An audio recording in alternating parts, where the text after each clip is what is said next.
Ketiga, tahun depan bukan tidak mungkin kita seperti Thailand, terjadi technical recession. Ya. Apa yang dikatakan Prof. Ferry, bisa kayak Nepal, bisa kayak Bangladesh, nggak tertutup kemungkinan. Karena semua orang menjadi dalam posisi tidak nyaman secara sosial. Labor force yang namanya bonus demografi ini menjadi demografi disaster.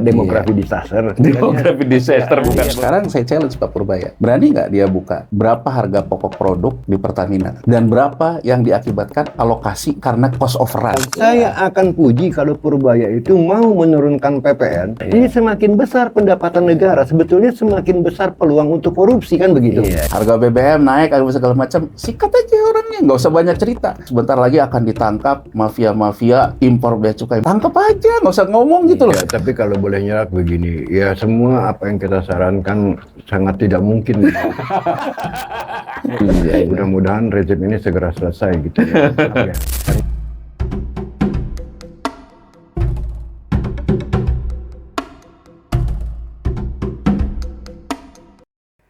Salam cerdas, Ibu Bapak, saudara-saudara yang saya hormati, kembali berjumpa dengan saya, Awali Rizky.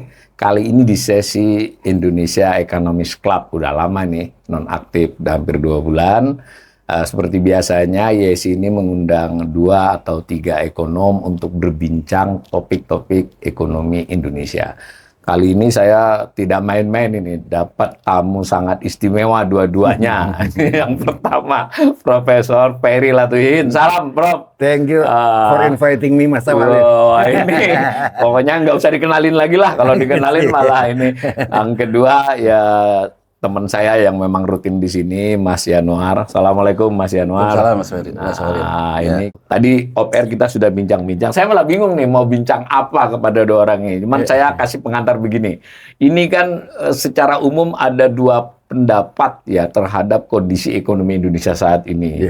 Satu kelompok, dan jelas itu pemerintah dan otoritas ekonomi, everything is okay kan, ekonomi baik-baik saja, kita sedang tahap ekspansi, mau mencapai dan seterusnya lah.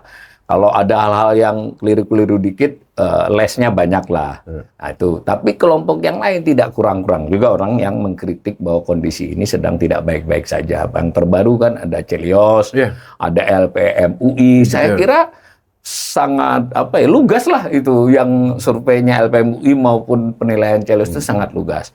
Tapi sebelum LPMUI dan Celios sebetulnya ada 2 orang yang menurut saya mengkritiknya sudah dari awal, bukan mengkritik ya, memberikan pandangan bahwa ini keadaan tidak bisa dibiarkan. Nah, salah 2-nya ada di sini nih. Menurut satu, Pak Prof. Ferry ini saya kira sudah menyampaikan beberapa sudut pandang lah ya, Prof ya, dan pembanding, begitu juga Mas Yanuar rutin. Nah, maka kita akan gali itu. Jadi sekali lagi ini kanal literasi, tapi untuk sesi kali ini literasinya agak saya kurangi nih. Saya mau menggali pandangan-pandangan kritis dari 2 orang ini. Apalagi tadi saya lihat beberapa video ya, setahun pemerintahan ini banyak menteri buat pernyataan, Pak Purbaya bahkan panjang lebar, Presiden juga ya, hak masyarakat menurut saya untuk mencari tahu pandangan yang tidak sama dengan itu. Karena ini menyangkut masa depan kita semua. Gitu ya, Prof. Mas Yanuar. Nah, saya mulai dari Pak Ferry dulu. Kalau misalnya diminta melakukan assessment simple gitu, apa sih sebetulnya yang terjadi pada ekonomi Indonesia saat ini, Prof? Ya gini, ya, saya setuju ya dengan survei-survei yang dilakukan tadi dalam evaluasi 1 tahun Prabowo Gibran ya.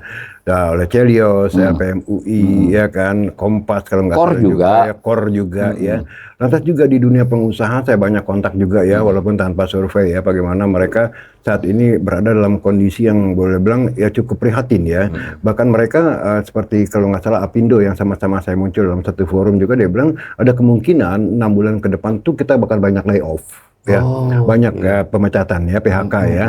Nah dari sini adalah kita melihat kembali lagi based on the real world ya, karena tanpa ada istilahnya membandingkan dengan narasi-narasi yang dikeluarkan oleh pemerintah, the fact is, reality is bahwa ekonomi kita tidak baik-baik saja. Nah sekarang coba kita tampilkan numbers yang sederhana aja lah ya.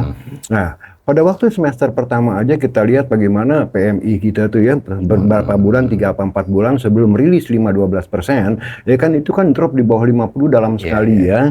Jadi itu buat saya salah satu indikator bahwa 5,12% yang ditawarkan oleh pemerintah, ya kan itu hampir nggak masuk akal gitu kan ya.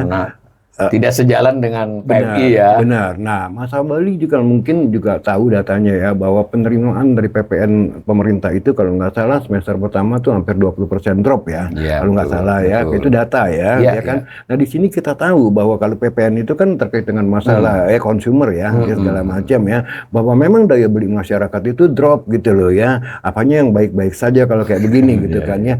Nah, lebih krusial lagi itu kalau kita lihat kilas balik pada waktu Lebaran, Mas, ya kan ya, bagaimana pemudik itu drop sampai 24% loh, ya kan. Dan kita tahu yang namanya Lebaran itu kan sangat sakral sekali buat bangsa kita ya. Bahkan banyak orang yang bela-belain bawa becak dari Jakarta untuk pulang mudik loh ke Cirebon gitu kan ya, saking sakralnya gitu ya. Nah, kalau data menunjukkan bahwa pemudik itu jatuh sampai 24%, itu angka yang bukan kecil loh, Mas ya. Kalau cuma jatuh 5%, 6% mungkin masih diwajarin gitu ya. Tapi kalau sampai 24% itu sangat luar biasa ya kan. Nah, selebihnya dari saving side ya, kita lihat masyarakat middle class kita pertama jumlahnya turun ya dari tahun 2019 ya sampai kemarin 2025 dari 57 ke 47 juta ya kan, untuk ukuran standar BPS gitu kan, yang tergolong dengan middle class. Yang kedua, saving rata-rata masyarakat ya kan, yang basically majority of our population itu drop dari 3 juta tahun 2019 sampai kalau nggak salah sekarang tinggal 1 juta ya, atau mungkin less than that gitu sekarang ya, selama 5 tahun lebih berturut-turut gitu kan ya. Nah, di lapangan juga kita lihat manakala ada vakansi gitu kan, ada pembukaan lapangan kerja misalnya untuk waitress yang butuh cuma 3-4 orang, yang ngelamar bisa 200-300 orang loh, Mas. Ya kan ya, untuk boleh bilang pekerjaan yang boleh bilang clerical gitu kan ya, melayani, dan itu yang melamar tuh S1 rata-rata gitu kan ya. Nah, di sini dari data, dari fakta ini ya, dan data yang ada gitu kan, itu tidak ada alasan untuk mengatakan bahwa ekonomi kita is in quite a good shape ya, malah in a bad shape gitu kan ya. Nah, selebihnya kita lihat lagi ya, klaim-klaim pemerintah bahwa program-program yang ultra populis seperti makan bergizi gratis katanya akan menciptakan sekian juta lapangan kerja. Yang ada kan yang keracunan 10.000 lebih udah gitu loh ya. Bukan lapangan kerja ini malahannya. Dan bahkan masuk New York Times loh ya kan. Masuk Straits Times juga di Singapura kalau nggak salah ya. Masuk kalau nggak salah di di koran Belanda juga ya, bahwa makan gratis ini, waduh, ini luar biasa ini bisa menjadi genocide loh ya, pembunuhan massal loh ya. Nah, program-program kayak ini yang pertama ada kembali lagi tidak efektif untuk menciptakan lapangan kerja, dan saya tidak tahu ngitungnya bagaimana. Yang kedua, ya ini menggerogoti kekuatan fiskal kita. Coba bayangin 328 triliun itu kan luar biasa itu ya, pengeluaran yang paling gede porsinya dalam APBN ya. Sementara manfaatnya itu kita tidak lihat, Mas gitu loh ya. Ini bukan kritikan loh, ini argumentasi. Beda nih ya. Anda punya counter argumen, silahkan kita bisa debat soal itu gitu ya kan. Ini argumentasi based on fakta and logika kalau menurut saya ya. Nah, sekarang dalam kondisi seperti ini ya kan, kita lihat aja institusi lembaga-lembaga internasional like IMF, World Bank, EDB segala macam juga udah drag down, udah revise down our economic growth ya kan ya, dari 5% ke 4,7, bahkan S&P ke 4,6%, and at the end of the day it may be lower loh dari 4,6% gitu kan. Karena apa? Saya lihat lagi ya, ekonomi kita ini bank dependent, Mas ya kan. Ini sangat-sangat bank dependent ya, tergantung pendanaan dari bank ya. Nah, kalau kredit growth September kemarin jatuh ke 7,02% dari double digit, wah ini berarti memang permintaan sangat lesu sekali. Khusus UMKM malah hanya 1,5%. UMKM cuma ini terendah loh dalam sejarahnya. Saya lihat datanya Mas Awali ya kemarin ya. Dan sangat luar biasa. Yang kedua, kita lihat lagi undisbursed loan ya. Itu kan luar biasa. Artinya kredit lain udah dibuka tapi orang nggak mau colek duit itu gitu kan ya, karena outlook is quite grim gitu kan ya. Nah, ini jangan, maksudnya begini, pemerintah harus terbuka ya dalam menanggapi data-data dan fakta-fakta ini, tidak mengobrol janji bahwa kita akan 6% apalagi 8% gitu kan ya, yang mana itu nggak mungkin. Nah, kalau mau 8%, orang bilang 13.000 triliun, mau bukan 13.000 triliun ukurannya ya kan, mau mencapai angka 14 paling minimal di dalam equation daripada GDPY sama dengan G plus C plus I plus X minus M, itu I-nya investment tuh minimal harus 40% loh secara sustainable tiap tahun ya kan ya. Like China ya kan sampai 49%, makanya dia bisa shooting up ke 10%. Untuk sustain harus investasi, nggak bisa konsumsi dong. Harus investasi 40% itu dalam equation tadi ya, lebih. Nah, ini semua nggak affordable buat kita gitu loh ya. Nah, sekarang kita lihat aja bagaimana kemarin kita lihat udah mulai dolar rupiah under pressure gitu kan ya. Ya kan FDI malah banyak yang udah ada malah akhirnya kabur gitu kan karena premanisme gitu kan ya. Nah, jadi saya tidak melihat bahwa outlook is rosy seperti yang ditawarkan oleh pemerintah, malah yang saya bayangkan adalah, ini bayangan saya bisa salah ya, malah Q3 hitung-hitungan saya juga ya, iterasi saya juga ya, Q3 tahun depan bukan tidak mungkin kita seperti Thailand terjadi technical recession ya. Technical recession mungkin nggak dalam tapi 0% misalnya ya. Itu kan drop jauh sekali Mas. Ya kan bayangkan kita 4% aja, 5% aja tidak bisa absorb the labor force ya.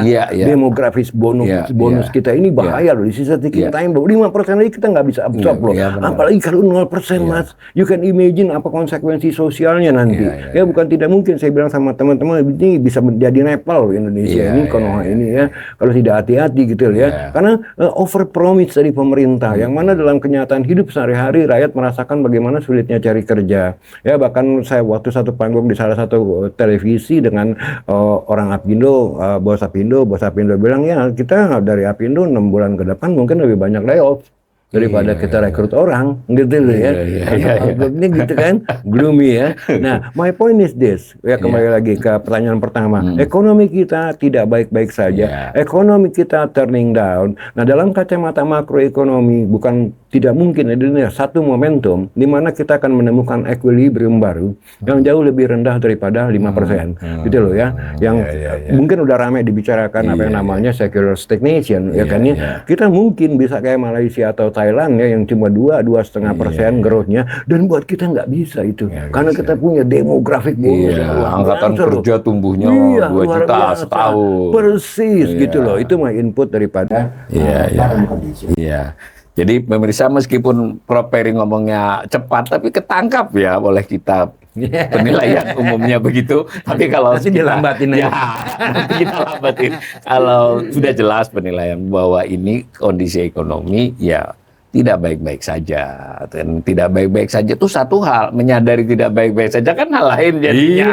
Ya nggak apa-apa karena memang life cycle itu bisa tidak baik-baik, tapi kalau tidak baik-baik saja seolah-olah baik-baik saja, double penyakit ya Prof. Betul. Jadi beliau tidak menyoroti soal pendapat para dunia usaha ya, mungkin hanya sampel tapi itu kelihatan di media ya.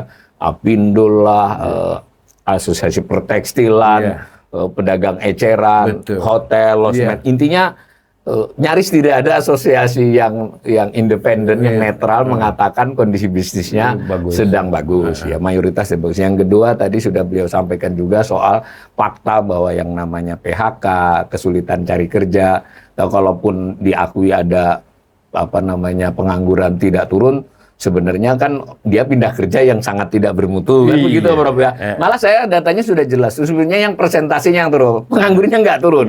Jadi jumlah penganggur Mas 10 tahun 11 tahun ini tidak turun, tetap 7 juta. Kemudian beliau singgung juga soal ibaratnya kalau di bahasa Jawa begini Prof, saya orang ada separuh Jawanya. Itu duit sedikit karepnya banyak gitu. Jadi duitnya dikit tapi keinginannya banyak. Itu kan tadi dengan kata lain Prof menyatakan bahwa kondisi fiskal kita itu ya terbatas sekali. Artinya harus bisa memilih mana yang prioritas. Mas Bayu juga kan udah jabarkan ya di channelnya ya. Bagaimana pembayaran utang tiap tahun itu kan ya, lantas berapa yang harus di-issuing untuk utang baru ya, bayar utang lama plus bunganya. Harus diperhitungkan. Iya, dan juga memang udah di-revise ya budget defisit kita dari 2,48 ke 2,68% ya kan ya. Nah, yang selebihnya kalau menurut saya yang paling matters adalah debt service rasio kita, Bos. Nah ini kesanggupan kita bayar utang. Walaupun debt to GDP rasio kita terendah di dunia, tapi kesanggupan kita bayar termasuk utang, yang tinggi. Di atas rata-rata itu, Bro. Itu jauh di atas rata-rata, Bos. Setahu saya 23,9% rilis terakhir ya.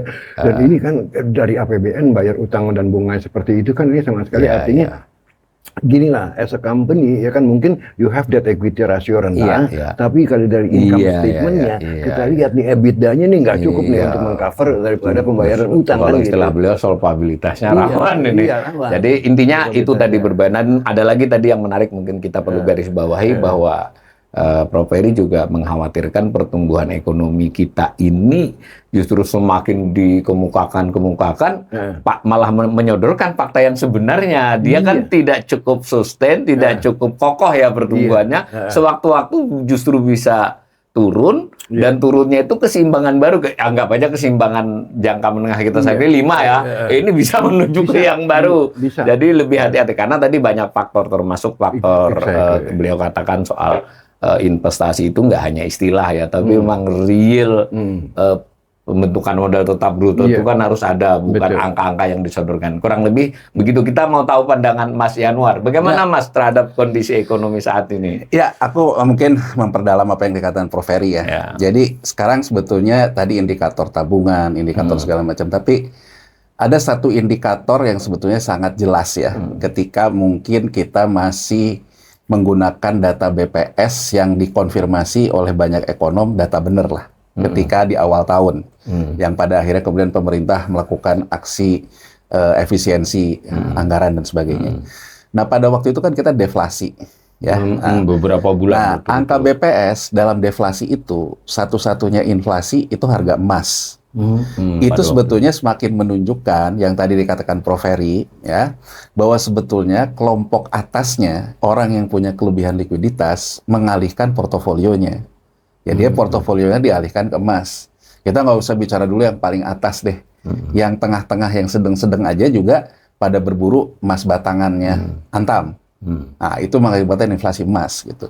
Jadi dari situ sebetulnya kalau kita lihat outlook-nya, di masyarakat yang punya uang itu timbul kekhawatiran yang besar terhadap outlook ekonomi.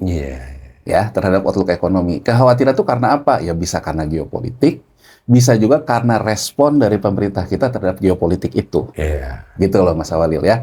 Nah kemudian yang ingin saya katakan juga, kalau kita lihat ya, sebetulnya tadi Prof. Ferry mengatakan gitu ya, kalau kita ngomong pertumbuhan kan persamaannya Y, konsumsi, saving, investment, government spending, X kurang M. Ya, Prof. Ferry mengatakan bahwa kalau kita ingin pertumbuhannya besar, investmentnya itu minimal 40%.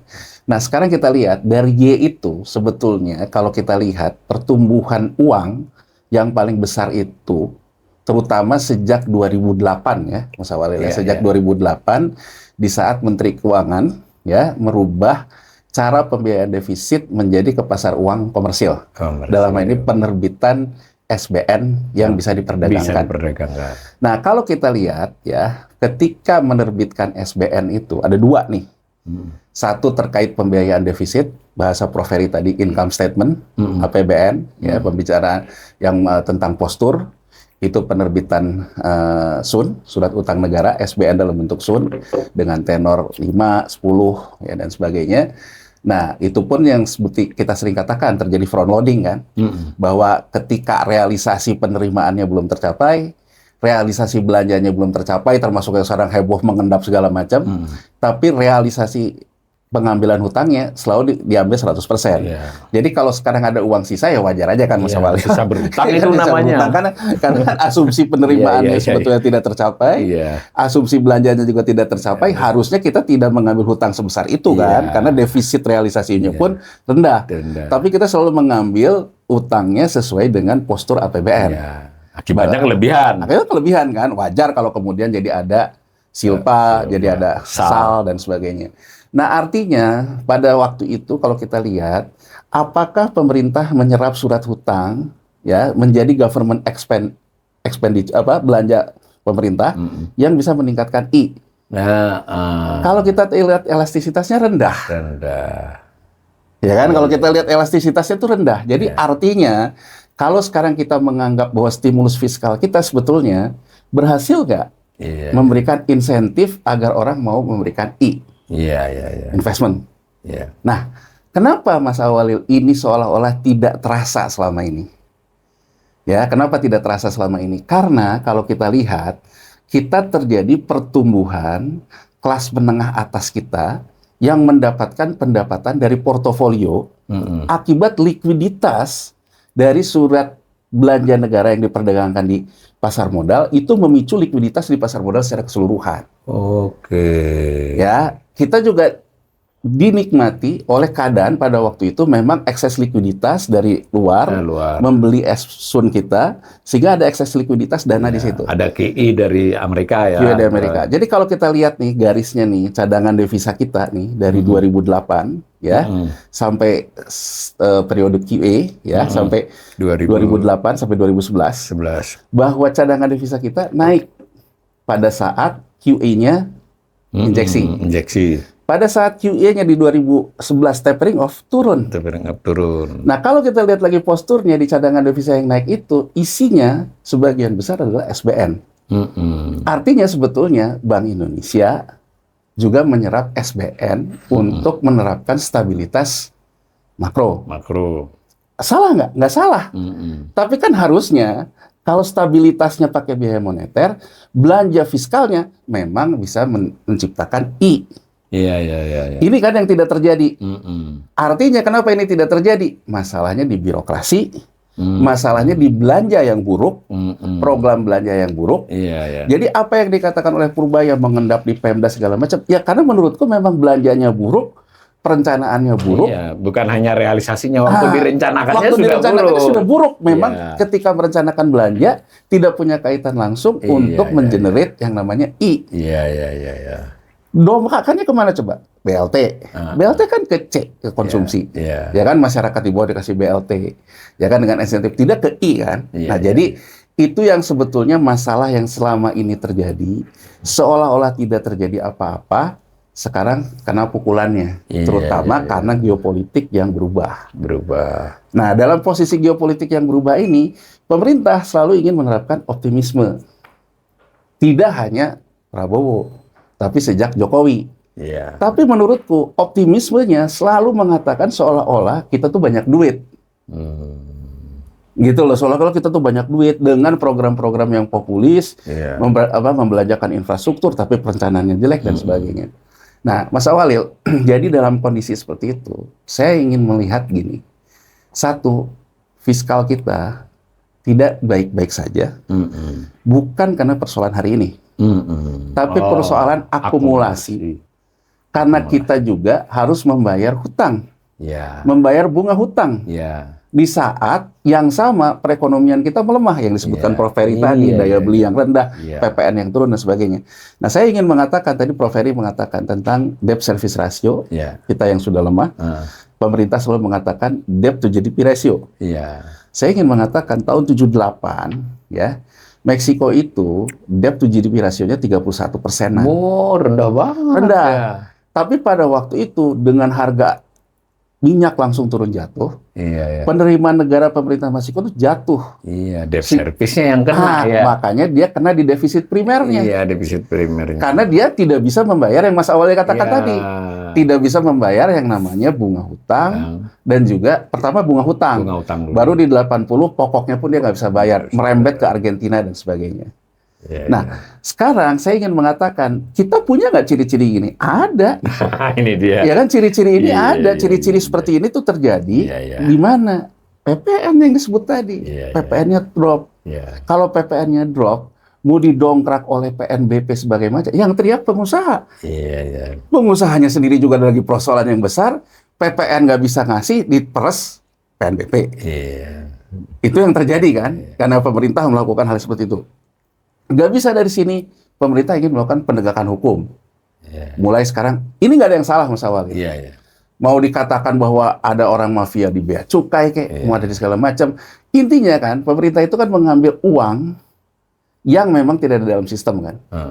Tapi kan dalam kondisi seperti ini, timingnya di saat ekonominya juga melemah, ya. Apa yang dikatakan Prof. Ferry, bisa kayak Nepal, bisa kayak Bangladesh, nggak tertutup kemungkinan. Karena semua orang menjadi dalam posisi tidak nyaman secara sosial. Kalau yang di atasnya dihajar lewat penegakan hukum dan sebagainya, kalau yang di bawahnya baik-baik saja, mungkin Anda akan dapat dukungan. Tapi kalau yang di atasnya Anda hajar, yang di bawahnya juga tidak baik-baik saja dan tidak mendapatkan supply, kondisi ekonomi, Anda juga sebetulnya sedang menggali kuburan sendiri loh, secara teori chaos loh ya, teori chaos sosial. Jadi menurut saya yang paling benar itu pangkas birokrasinya seperti yang dibicarakan tadi. Kalau memang ada birokratnya yang tidak disiplin dan segala macam, tindak, nggak usah banyak omong. Iya. Kalau ada mafianya, gini loh Mas Awalil, saya ingin mengatakan ketika soal beras, ya, Iya. yang disalahin penggilingan beras swasta. Artinya kita tidak pro terhadap pengusaha loh. Iya. Suka nggak suka loh. Iya. Karena dalam ekosistem beras, penggilingan beras itu salah satu bisnis yang bisa dijalankan oleh kelompok swasta. Ya, dikatakan persoalannya adalah mengambil margin yang besar dari soal gabah, soal segala macam, ya kan? Bahkan Presiden mengatakan serakah nomics, Menteri Pertanian mengatakan ini segala macam, dan kemudian era Presiden Prabowo merubah cara penyerapan gabah, ya kan? Dulu waktu zaman Jokowi harga beras sempat naik, Bulog zaman Jokowi terakhir nih, Bulog mengatakan tidak bisa intervensi pasar, cadangan beras dia kurang, alasannya karena dia tidak bisa menyerap gabah, kalah sama penggilingan swasta. Di era waktu Jokowi, Menteri Pertanian juga masih Pak Amran ini. Pak Amran ini menyerang penggilingan padi juga. Iya. Yang dianggap menyerap gabah petani, dan kemudian narasinya adalah dia ngambil cuman ngelebihin dikit, tapi jual beras premiumnya besar. Narasi ini kan diulang lagi nih. Presiden kemarin dalam 1 tahun mengatakan tertinggi sepanjang sejarah itu produksi, artinya gabah. Gabah, bukan beras. Bukan beras gitu loh. Jadi maksud saya Itu baru stoknya, baru belum lagi distribusinya. distribusinya. Jadi saya ingin Aksesnya. mengatakan Iya. tidak ada yang salah dengan data yang dikemukakan. Iya. Produksi gabahnya karena sekarang ya petani takut ya, karena dijagainnya sama TNI, Iya. sama Polri, harus diserahkan ke Bulog. Ya. Sekarang pertanyaannya, Bulog menyerap gabah sedemikian banyak, jadi berasnya berapa? Itu pertanyaan kritisnya. Didistribusikan dengan Nah, kemudian didistribusikan dengan baik atau tidak? Iya. Konteks yang sama ketika kita ngelihat bisnis BBM, bisnis SPBU. Ketika sekarang yang namanya BBM swasta, SPBU swasta, Shell, Vivo, dan sebagainya, tidak mendapatkan izin impor, harus ngambil ke Pertamina. Iya. Kan sama juga sekarang dengan matinya penggilingan beras swasta dengan SPBU swasta. Sama loh ini. Iya. Ada nggak insentif berusaha kalau dilihat dari sini? Nggak ada. Jadi intinya adalah pemerintah ini menjalankan ekonomi komando, dijalankan oleh pemerintahan. Pertanyaannya, bolehkah? Boleh, asal efektif. Iya. Efektifkah dia menggantikan peran penggilingan swasta? Iya. Efektifkah dia menggantikan peran SPBU swasta? Ujungnya kan masyarakat di sini. Iya. Ini Mas Yanuar ini menyerang ke jantung persoalan loh ya. Artinya bahwa Mas Yanuar mengkritik, ya memberi pandangan lah ya, bahwa soal melihat data. Ya bahwa mencoba mengalihkan peran-peran swasta yang tanda petik dituduh melakukan beberapa hal yang bersifat menguntungkan dia sendiri, dicoba diganti dengan metode lain. Nah, yang metode lainnya tidak dipersiapkan dengan baik dan so far sejauh ini nggak kelihatan efektif kan. Akibatnya beras numpuk, harganya ini BBM mencoba, sebutlah baik maksud Bahlil ya, biar kita Pertamina juga berkembang, tapi yang ada adalah kesulitan kan.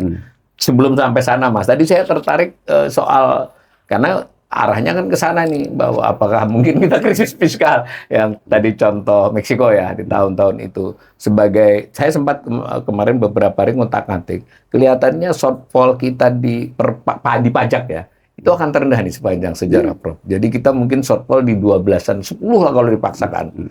Belum pernah kita misalnya 5-4, khusus PPN, itu kira-kira shortfall di 11-12, PPH bisa di kisaran itu juga.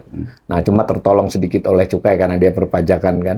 Dan itu menurut perhitungan ini sendiri, pemerintah sendiri sebetulnya. Dia tidak menyebut angka.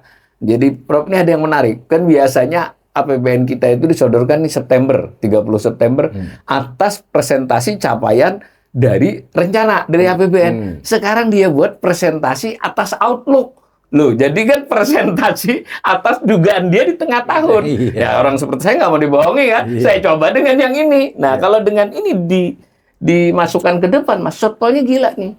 Artinya ini fakta. Artinya pemerintah, ini ya sebenarnya juga nggak ada masalah, bukan nggak ada masalah ya, diterima dulu dong fakta itu toh, Bro, bahwa kita memang sedang sulit cari pendapatan, ya. Tetapi apa follow up-nya? Nah, terus yang kedua, yang bunga ini menggila, Mas. Terlepas yield itu turun Di minggu-minggu ini 6 lah, 6,0. Itu kan hanya baru 2-3 minggu. Kalau ngelihatnya kan harus hitungan sepanjang tahun tuh. Dan average. Dari kemarin saya hitung average ini termasuk yang bunganya 0 dan nggak berbunga loh, Mas. Jadi total posisi utang rata-rata dengan bunga itu 5,74, Mas. Jadi ini sudah termasuk yang 0, betapa beban segitu itu mungkin beban tertinggi di seluruh kawasan dalam hal bunga. Belum lagi pokokan. Akibatnya debt service kita itu kalau yang DSR 24-25% itu yang utang luar negeri, bro. Kalau yang pemerintah ini sudah 243-44 itu kan ya, itu sebutlah angka 40%. Ya, itu kembali lagi masalah apa yang seperti Mas Januar bilang ya. The question is solvency. Solvency apakah kan kita bisa solvent atau tidak ya. Nah, orang selalu dibikin kagok dengan istilah debt to GDP ratio gitu kan ya. Kita terendah dunia 38-39% seperti Mas Yanwar bilang. Itu bukan ukuran yang benar, yang ukuran yang benar debt service ratio. Iya, karena itu day per day ya kalau debt service ratio itu. Kan itu kesanggupan Anda bayar utang dan cicilannya gitu loh ya. Utang nggak apa-apa banyak kalau bisa bayar. Dikit tapi nggak bisa bayar. Contoh, setahu saya Singapura itu debt to GDP rasionya kalau nggak salah ya, saya bisa dicek lagi 160%. Iya, besar sekali. Amerika 100-an. DSR-nya itu sangat minim sekali. Rata-rata di bawah 20, Pak. 10, 15. Enggak, malah di bawah 1% kalau nggak salah. Saya nggak tahu ya. Bunganya rendah. Iya, karena nah Jepang lebih gila lagi kan, hampir 300% loh. Tapi bunganya 0,1% gitu kan. Sehingga mau tim 400% buat nggak ada masalah gitu kan ya. Nah, kenapa? Kembali lagi tergantung risiko premium yang dibayar ya kan ya. Ya kalau kita membeli obligasi kan selalu risk premiumnya berapa di atas the Fed misalnya, ya kan ya. Ini kan yang matters gitu loh. Misalnya ada ide ya kan, oke, kalau umpamanya inflasi cuma 2,5%, kenapa nggak bisa keluarin surat utang negara atau surat berharga negara dengan 3,5% atau 4%? Masalahnya kan kalau kita ngomong pasar obligasi itu supply and demand, bos. Ya kan kita nggak bisa memaksakan, ya kan ya. Berapa demandnya yang ingin nyaplok ya kan di angka 5%, di angka 6%, tapi at the end of the day Anda mendapatkan angka yang benarnya kan ya, begitu closing the market ya kan ya. Nah, nggak bisa kita paksakan. Kenapa? Kembali lagi market selalu menganggap ini risk premiumnya berapa besar kan tiap country ada risk premiumnya gitu lah. Nah, saya kembali lagi nyambung ke omongan Mas Yanwar tadi mengatakan soal mengenai masalah kekuatan fiskal kita ya. Saya khawatir loh apa yang diramalkan oleh Nomura ya kan pada awal tahun ini ya, bahkan jauh sebelum kasus ini muncul ya kan, itu udah diramalkan oleh Nomura. Kemungkinan besar budget defisit kita akhir tahun ini itu 3,5%. Morgan Stanley juga. Morgan Stanley juga ya. Nah, ini udah wanti-wanti sekali bahwa budget defisit dengan threshold 3% ini bukan tidak mungkin, ini akan lewat gitu kan ya. Nah, kembali lagi kenapa tadi ya Anda salah kalau menilai kekuatan satu negara berdasarkan debt GDP rasionya, tapi debt service rasionya. Nah, saya nyambung 2002 Argentina sama bos sama Meksiko ya kan cuma 48% ya kan. Tapi begitu ambruk tiba-tiba 2002 kan. Nah, saya takutnya menyambung ke masalah Meksiko, Latin Amerika ya kayak Argentina, kita akan mengalami nasib serupa dengan Argentina loh. Ya kan? Kalau sampai ekonomi kita down ya kan, labor force yang namanya bonus demografi ini menjadi disaster. Bukan bonus, bukan bonus lagi gitu kan ya. Perusahaan sosial ini feedback loop loh ya, antara performance ekonomi dengan kerusuhan sosial saling feeding each other gitu kan ya. Nah, akibatnya political instability ya, social instability, investor kabur dari Indonesia, dan karena itu pemerintah harus hati-hati. Karena apa? Konsekuensi daripada economic downturn ini adalah social stability and political stability gitu lah. Boleh nggak saya baca berarti memang pasar ya, pemodal lah paling sederhananya itu memang memberi risiko premium yang tinggi ya. Sekarang begini, kalau memang begini, sekarang Fed Funds Rate ada di berapa? 4,25, 4,50 ya, atau 5% masih kalau nggak Fed Funds Rate ya. Kalau sampai BI menurunkan BI rate-nya, policy rate-nya di bawah 5%, ini kan negatif swap point, ya kan ya, terjadi spread yang negatif. Bisa orang lari dari jarang sekali itu terjadi. Bisa sekali orang bilang ya kalau gitu mendingan gue invest di dolar daripada di rupiah. Ya kan akhirnya terjadi pressure on rupiah. US Treasury rate-nya kan 4,1. Jadi kan kalau dilihat ke sini nih kita biar langsung nyambung supaya arus modal ini yang berbahaya kan. Kita lihat deh gitu ya. Kenapa sih rupiah kita di pasar uang antar bank berapa sih rata-rata volatility-nya? Rata-rata volatility-nya itu ada di 6,2, di 6 Ya di angka 6 itu. Volatility. Itulah yang mengakibatkan book building setiap kita issued surat utang negara, bunganya di situ. Iya, di Karena kan orang ngitung, buat apa saya ngambil surat utang negara? Kalau saya pakai pegang rupiah dolar aja, lebih dari itu saya hasilnya. bisa dapat 6%. 6%. Artinya, kalau sekarang saya mengambil uang yang sama, kuali yang sama, saya harus berkompetisi dengan ini. Nah, sekarang aku ingin menyoroti gini. Orang selalu bilang bahwa bunga dasar kredit itu diturunkan oleh BI rate. Ya. Karena itu deposit rate. Deposit rate, bunga dasar kredit ditambah BOPO jadi suku bunga kredit. Ya. Pertanyaannya, apakah yang namanya suku bunga hanya BI rate? Enggak kan? Iya, iya. Suku bunga itu juga ada suku bunga kuponnya SBN dan yieldnya. Iya. Mas Awalil, tadi yang dikatakan Prof. Ferry, di banyak negara maju, debt to GDP ratio-nya besar, ya. Tapi yang namanya yield dan suku bunga bank sentralnya itu angkanya sama. Jadi kayak sekarang ngomong Amerika Serikat nih. Iya, ada Fed rate Ya, dengan di US 5, Treasury rate. yieldnya di situ. Makanya orang lihat, kalau yieldnya masih belum turun, si Jeremy Powell selalu ngomong kan, dia belum bisa menurunkan Fed rate meskipun karena kalau US Treasury rate pasar ya, bukan kebijakan. jadi artinya suku bunga dasar kredit betul policy rate-nya bank sentral. Iya. Tapi kalau yang terjadi di kita sekarang, yang terjadi aku ingin menimpal apa yang Prof. Ferry tadi. BI menurutku terjebak kepada tuntutan populisme. Jadi kalau bedanya, kalau Trump ngomong Jeremy Powell turunin Fed rate, Jeremy Powell selalu memberikan argumentasi berdasarkan mandat data dia. Kelihatannya Bank Indonesia malah menurunkan BI rate. Dan bahkan menurut saya, mau BI rate sampai 0% pun nggak akan ada artinya. Transmisinya nggak ada ke SBDK, ke SBN. Ya, termasuk juga dengan misalnya, lah sekarang Menteri Keuangan sendiri, ketika dia naruh uang di bank, minta 80% bunga BI rate. 4% itu berarti sekitar. Bukan BI rate, bunga SBN ininya kan. Dari BI rate. Jadi 0,8 dari BI rate sekitar 4 jadinya. Nah, sekarang pertanyaan saya Mas Awalil, kalau sekarang kayak gini, gitu ya, di mana kita ingin menurunkan bunga? Harus menurunkan dong yang namanya yield, yang namanya kupon. Kupon dulu. Sekarang kupon yang peralihan dari BLBI, ya kan, obligasi rekap, itu bunganya 9, 10, 11. Ada yang 7, yang isut 6, dirata-ratakan 6,7%. Betul. Berarti kan sekarang kalau pemerintah ingin menurunkan itu, pemerintah harus menurunkan yieldnya ke dekat ke BI rate, ke 3%. Ya nggak? Berarti kan kalau dekat ke 3%, obligasi kita sekarang yang di pasar sekunder dibeli mahal dong. Harga premium dong, karena kan bunganya jadi turun kan? Supaya turun. Yang terjadi sekarang di dunia ini, semua orang ngebuang obligasi pemerintah.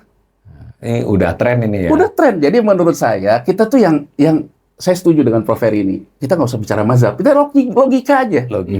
Logikanya, sekarang semua orang yang mengelola dana portofolio, dana uang nganggur, dana uang kaya, kan orang segala macam. Sekarang itu logikanya semua orang tuh sekarang ngebuang yang namanya obligasi pemerintah negara manapun. Seminimal mungkin pegang duit negara ya. Bahkan negara Amerika pun dia nggak mau pegang. Sekarang Mas Awalil, bagaimana negara maju mengakali agar tidak gagal bayar? Ya, beda dengan kita nih. 1934 tuh Amerika Serikat, Presiden Franklin Roosevelt ngeluarin undang-undang. Dia merevaluasi harga emas. Apa tujuannya? Kalau harga emasnya direvaluasi, harganya naik, ya, ada penyerapan surat utang pemerintah yang besar di neraca bank sentral, maka currency circulation-nya masih bisa bergerak karena harga emasnya naik. Apa yang dilakukan oleh pemerintah Amerika Serikat sebetulnya sejak COVID, terutama sejak 2022, menaikkan harga emas. Bedanya dengan Roosevelt, kalau Roosevelt pakai undang-undang, kalau ini pakai pasar. Nah, sekarang kalau kita lihat nih datanya, siapa yang banyak beli nih dari 2022 sampai ke 2025 ini? Awalnya yang banyak beli itu adalah exchange trading fund, ETF, produk reksadana, hedge fund-nya di Amerika Serikat. Ya. Nah, sekarang dengan harga emas naik terus, yang beli siapa dalam setahun terakhir ini? Udah bukan ETF lagi, bank sentral. Kecuali Bank Indonesia. Jadi Mas Awalil, menurut saya, Amerika Serikat dia sebetulnya lagi mengulang apa yang dia lakukan dulu, tapi dia dengan menggunakan tenaga pasar kan, sehingga harga emas naik. Nah, dalam posisi kayak gini, posisi kita sama nggak sama dia? Kan beda nih. Ya kan, persoalan isunya tentang revolving nih. Ya, jadi artinya supaya nggak gagal bayar. kalau dulu Elon Musk mengatakan jangan nambah lagi defisitnya, biar beban revolvingnya nggak banyak. Iya. Jadi artinya bank sentral, si The Fed, mengambil yang akan jatuh tempo, emasnya kan nggak usah terlalu tinggi nih. Tapi kan Trump juga sama nih sama presiden kita nih. Pengen juga. Pengen banyak maunya banyak juga. belanja, banyak maunya juga. Defisitnya nambah. Itu ributnya dia sama si Elon Musk kan. Nah sekarang pertanyaan saya, kita lihat ke dalam potret seperti itu, outlook seperti itu. BI nambah emas nggak? Enggak. BI nambah SBN nggak? Iya. Bahkan yang Mas Awalil bilang, kenapa yieldnya bisa turun ke 5,17 itu, karena BI yang pegang sekarang. Sehingga tradable share-nya, volatility-nya itu berkurang karena BI dikekopi lah kalau bahasa Jawa. Tapi di sisi lain, BI juga mengeluarkan SRBI. Ada pendapatan bunga, ada biaya bunga kan? Untuk mengkompensasi. Sekarang kalau BI dibebankan untuk merevolving hutang pemerintah dengan BI mengambil seperti itu, tapi BI sendiri 200T-nya dipindahkan ke Bank Umum. Iya, pakai apa dia beli? Ini kan menurut saya secara logika agak-agak gimana ya? Kita ngomong logika gitu. Secara logika di saat kebingungan ini BI memanage portofolionya di saat dong. Beli emas enggak? Beli SBN terus. Tapi dana untuk dia juga melakukan stabilisasinya dipindah. Itu dana operasi moneter kan. Nah, terus oke lah, kita pernah bahas di sini. Ada SDR IMF yang dibagi-bagi waktu COVID di masih standby itu 135 T-an kan kalau dikerupiahin kan. Banyak Mas, 6,8 miliar dolar. Iya, 6,8 miliar dolar. Terus standby loan-nya di sini juga kan ada. Ya benar. Artinya kalau BI merealisasikan yang belum pernah dipakai waktu dibagi-bagi COVID plus yang ini, itu sama kan Mas Awalil dengan angka 200 itu hampir mirip lah. Benar. Itu kan kayaknya asumsinya. Berarti kalau seperti itu, menurut saya, katakanlah 2025 dibertahan kayak gitu, 2026 yang dikatakan oleh Prof. Ferry dari misalnya terjadi suatu masalah, BI mungkin ngambil dulu hutang ke IMF yang standby loan-nya, 2027 sempat nggak? Jadi apa yang diduga Prof. Ferry bahwa kemungkinan terjadi kontraksi sosial itu besar loh. Dan tadi kan kalau pasar tuh kan kalau sampai kita pakai duit IMF itu pasar membacanya pasti sentimen negatif dong. Oh iya, dan sekarang kan gini, kita termasuk yang baik lah, belum pakai saat ini. Iya, tadi Prof. Ferry ngomong juga ya, banyak ketemu. Saya banyak ketemu orang-orang yang ya kelas atas lah ya, ya mungkin konglomerat ya gitu ya. Dia nanya ke saya, itu udah dari sekitar 2 tahun lalu untuk memindahkan alokasinya ke emas. Banyak yang nanya ke saya.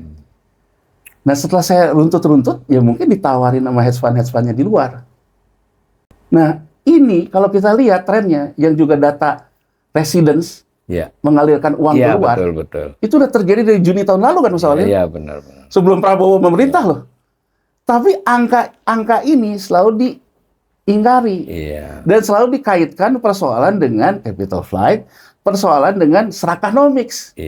Itu kan kalau dilihat tuh kan cara berpikirnya itu di HE-nya parkir di luar. Jadi udah lama itu. Cara berpikirnya itu ke persoalan pengkhianatan Mas Awalil, bukan ke persoalan kondisi ekonomi. Nah, ini menarik nih. Jadi narasi yang dikembangkan itu, residence yang keluar itu berkhianat. Serakanomics. Padahal kalau kita lihat dari potret ekonomi globalnya, dia bertindak rasional saja. Rasional kan gitu. Jadi hal rasional tapi dinarasikan kepada hal-hal yang disebut dengan pengkhianatan. Dan itu kan harus diatasi dengan langkah rasional juga. Katakanlah betul pengkhianatan kan gak usah ngomong Mas. Sikat aja. Sikat aja gitu kan kalau ngomong menambah lagi ketidakpastian. Tidak semua orang yang keluar itu pengkhianat loh. Yang bukan pengkhianat jadinya akhirnya berpikir kalau gitu saya keluar deh. Kan gitu. Dampak ikut saya pertajam nih, kayaknya percakapannya mengarah begitu. Satu, kita punya risiko tentunya. Kita tidak berharap ya Pura. Risiko masalah dalam fiskal ya mengerucutnya simpel banget, ada potensi bisa gagal bayar kewajiban utang, entah itu bunga entah cicilan, meskipun itu mungkin 6 bulan atau setahun yang akan datang. Ada risiko itu dari kapasitas fiskal kita yang ada. Yang kedua, ketika kita kaitkan dengan neraca yang sifatnya valuta asing, kelihatannya kita tidak cukup kokoh kan, karena kenaikan cadep kita selama beberapa tahun ini rendah banget loh bro, sebenarnya relatif naik tapi rendah trennya, bahkan khusus tahun 2025 ini turun, kan? Belum, padahal ini sudah termasuk standby-nya si IMF tadi.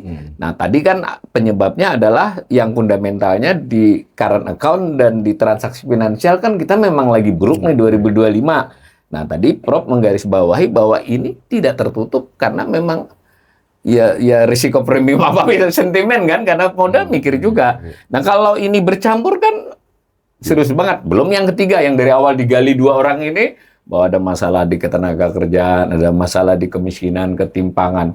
Ya ini kita singkirin dulu nih yang revolusi. Yang dua ini saja, yang teknikal ekonomi ini mungkin nggak Prof kita bermasalah di fiskal, masalah ini tidak sekedar kesulitan. Sekarang kan cuma kesulitan. Bisa, mungkin aja ya kalau saya lihat indikasinya. Tapi gini ya kan, yang terjadi di emerging market, mereka avoid yang namanya default, ya kan?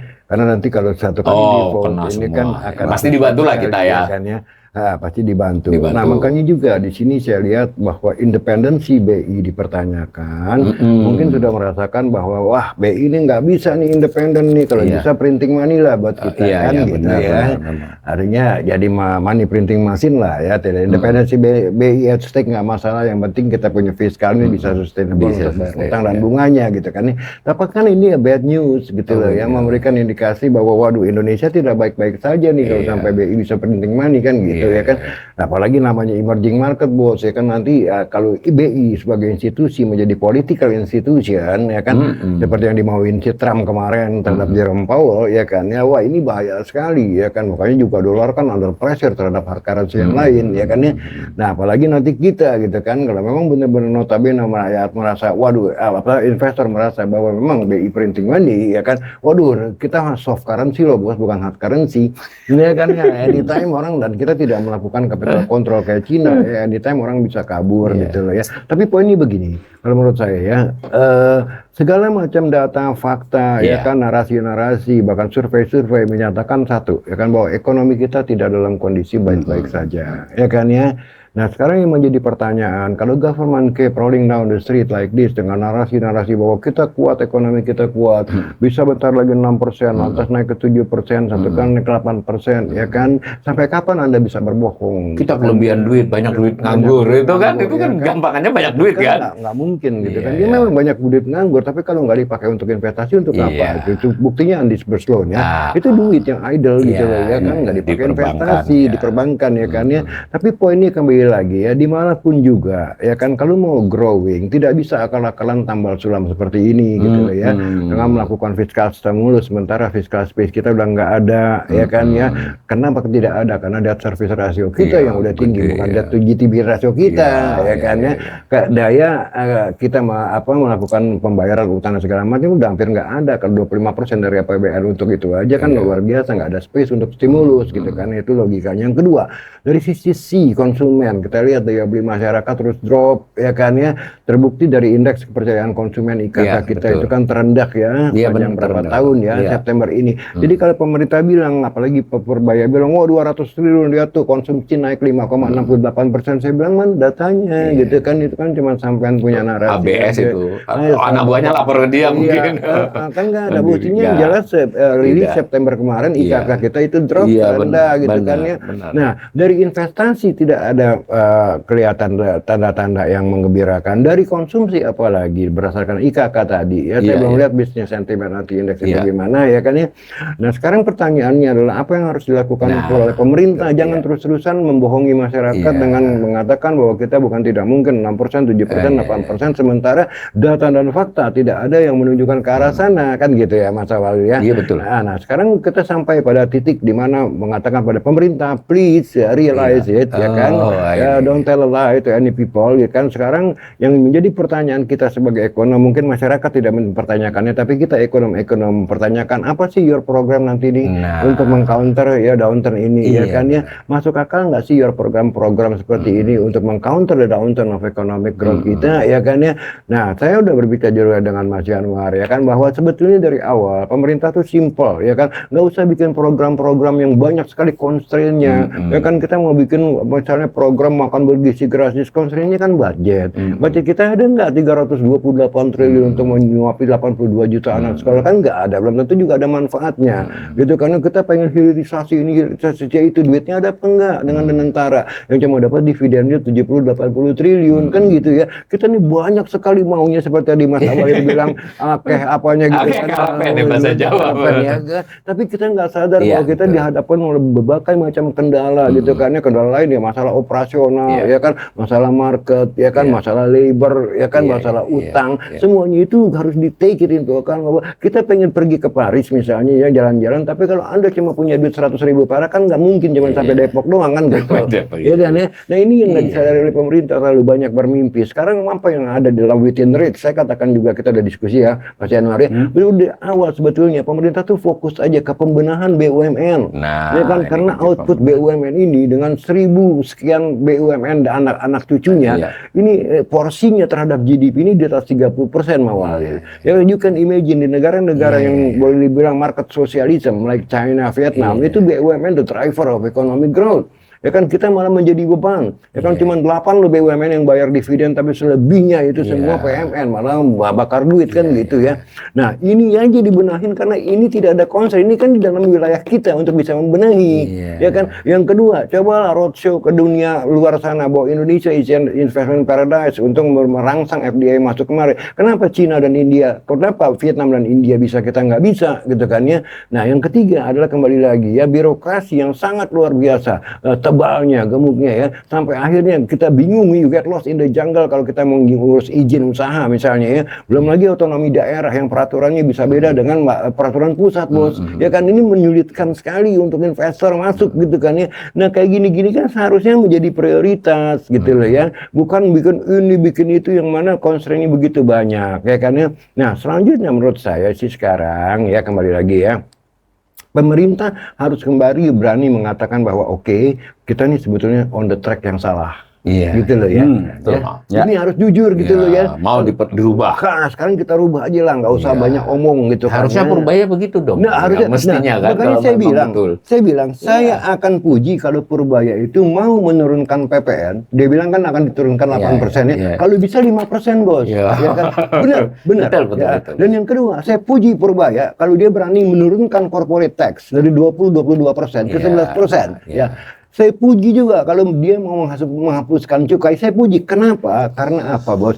Negara harus menerima uang dari masyarakat kita ini seminimal mungkin. Karena ini kan misallocation of resources. Ya kan? Yang seharusnya masyarakat di luar sana tanpa pajak bisa mengeluarkan secara efisien ya apa yang mereka mau, ya kan, sesuai dengan kemauan market. Sementara pemerintah dia punya selera dan bahkan dikorup, bos. Ya kan? Ini semakin besar pendapatan negara, sebetulnya semakin besar peluang untuk korupsi, kan begitu. Ya kan? Oleh karena itu kita membutuhkan negara yang kecil. Artinya state yang budgetnya itu kecil. Karena tadi banyak moral hazard gitu loh ya. Makanya saya fighting untuk kalau bisa pajak-pajak diturunkan supaya pemerintah memang dengan cekakan budgetnya bisa beroperasi, ya kan ya. You can imagine, maaf aja saya bilang, beli kapal perang buat apa gitu. Memang perang zaman sekarang pakai kapal gitu kan. Ya kan, gitu kan ya. Ya kan ya. Ini kan aneh gitu loh ya. Ada apa di balik itu kan gitu ya. Bikin KMP Komerasi Merah Putih 80.000. Oh, 5 aja belum tentu sanggup kok jalanin 80.000 dari mana. Kan gitu, ini kan pemborosan yang sangat luar biasa ya. Dan itu duit rakyat gitu. Oleh karena itu saya fighting, kalau bisa Purbaya, saya support kalau Purbaya berani menurunkan ya. Pertama, PPN ke 5%, corporate tax kalau bisa diturunkan 11%, dan kalau bisa tax rasio kita 5%. Karena apa tadi? Misallocation of resources. Crowding out. Crowding out gitu loh ya. Yang seharusnya masyarakat. Di textbook tahun 60-an. Iya, bukan cuma crowding out lagi, tapi bukan crowding out lagi, misallocation. Bukan crowding out karena lagi. kita tidak membutuhkan negara dengan budget yang besar. Kan pernah ada ide mau naik rasio 20%, itu jadi bencana loh. Ya kan negara kita ini. Nah, dalam ekonomi namanya government failure. Ada dua ya, ada market failure, ada yang namanya government failure. Ini menarik ini, government failure ya. Ini government kita fail gitu loh ya. Bahkan saya meramalkan seandainya tahun depan ekonomi kita memang mengalami stagnasi di zero growth, kita bisa menjadi zombie state loh. Ya kan? Karena tadi kerusuhan sosial, stabilitas politik, ya kan, saling feeding dengan ekonomi performance yang makin drop, economic performance drop, feeding lagi social instability. Akhirnya like Argentina.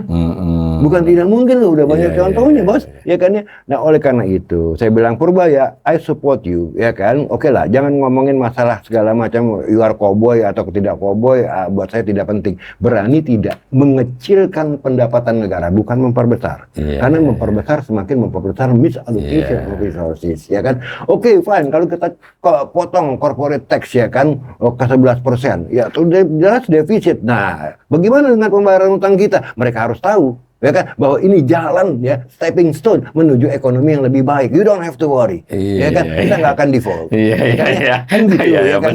Nah, masalahnya ini menarik ini. Ya, ini radikal bus, radikal bus ini. Iya, ini satu tindakan radikal yang mau tidak mau, ya kan, yang mungkin dalam jangka pendek itu pemerintah menelan pil pahit, tapi businessman happy loh. Will be happy. Masyarakat juga punya daya beli lagi. Ya sekarang satu lah. Kembali lagi bagaimana peran negara diperkecil. Contoh lagi, ya kan, katakanlah sekarang ini masa yang lagi ramai adalah transfer ke daerah. Ya kan? Tapi pemerintah pusat salahnya tidak memberikan guideline apa yang dikurangin dan bagaimana efisiensi di daerah. Saya kasih contoh, Mas. Saya pernah bangun proyek di beberapa daerah di real sector, ya. Itu saya kasih contoh lah. Yang namanya di setiap kabupaten itu pasti ada yang namanya SKPD. Ya, betul. Bahkan itu SKPD itu puluhan loh, Mas. Dari pariwisata, perikanan, sampai ada 20. Kementerian lembaga lah kalau di pusat. SKPD itu. Maaf aja di mata saya, kerjanya hampir tidak. Ya, ini kan pemborosan. Kerjanya ngerepotin aja. Ngerepotin aja malahan gitu kan ya. Nah, ini kan wasting money gitu loh, ya kan. Artinya dari resources labor yang tidak diberdayakan tapi mendapatkan upah gitu kan. Ini kan sama sekali misallocation of resources. Nah, pemerintah harus bisa mendeteksi, ya, di setiap daerah di mana sebetulnya, ya, ini pemborosan yang terjadi di setiap daerah. Saya kasih contoh SKPD deh. Itu gila loh. Kita punya berapa 520 kabupaten kalau nggak salah, ya. Dan satu kabupaten bisa ada 20-25 SKPD. Dengan satu SKPD berapa orang? Nah, ini kan gila loh. Kementerian lembaga di tingkat kabupaten kota itu. Iya kan? Tadi ini ada 3 nih yang radikal dari beliau, tapi yang di tengah tadi dulu yang pemirsa harus mudah-mudahan kita bisa memahami bersama, ya. Kalau ketika beliau secara ini ekstrim pengennya ya udah pendapatan ini justru ditargetkan turun dengan maksud mendorong swasta nih. Tetapi tentu ini paketnya adalah dengan efisiensi belanja. Paket efisiensi belanja ini bukan soal jumlah duitnya aja. Kementerian lembaga dan semua badannya pun dirampingkan. Begitu, Bro. Jadi ini orang dengan penghasilan segini dengan badan yang pas itu akan bergerak lincah. Nah, yang menjadi motor pertumbuhan itu rakyat dan swasta, kan begitu. Ini melayani itu. Itu yang paling radikal dari beliau. Jadi yang lain lagi yang radikal juga. Ini saya kira menarik yang BUMN. Ini logikanya sebenarnya sama dalam konteks dasar pemikiran. Tapi nanti nggak deliver di sana mekanismenya. Ketika dana antara diutarakan kan pengennya begitu tuh. Karena fiskal kita terbatas, hanya 3.000-an, 3.500, sementara BUMN lebih dari 10.000, ya kan? Dan memang real omsetnya juga mempengaruhi PDB lebih besar dari APBN. Itu juga udah salah pikir, ya. Nah, coba, Bro. Dibikinnya Danantara itu, saya tahu, cuman ya kebetulan saya di Dewan Pakar, ya. Jadi saya tahunya cuman melihat total aset mereka yang mereka rasa 15.000 apa 14.000 apa 16.000 triliun yang mereka bisa leverage ngutang. Dengan total aset yang begitu besar, masa kita bisa ngutang, ya kan, apakah lewat obligasi atau kalau lewat structure dan segala macam. Dipikir itunya.